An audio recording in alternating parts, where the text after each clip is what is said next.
ఇవ్వటం జరిగింది. మామూలుగా మనందరికీ బెండకాయ తింటే కాస్త తెలివితేటలకి చాలా మంచిది, బ్రెయిన్‌కి చాలా మంచిదని ఎప్పుడన్నా అంటుంటారు. ఇది కరెక్ట్ అని కూడా స్పెయిన్ దేశస్థులు మరొక యూనివర్సిటీలో విషయాన్ని స్పష్టం చేశారనమాట.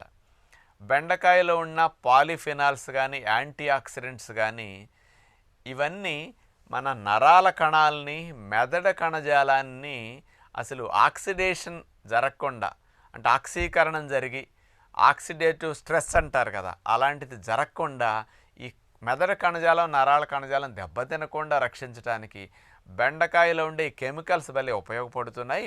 తద్వారా మెదడు కణజాలము, నరాల కణజాలము ఆయుర్దాయం పెరుగుతున్నది, ఎక్కువ కాలం పనిచేస్తున్నాయి.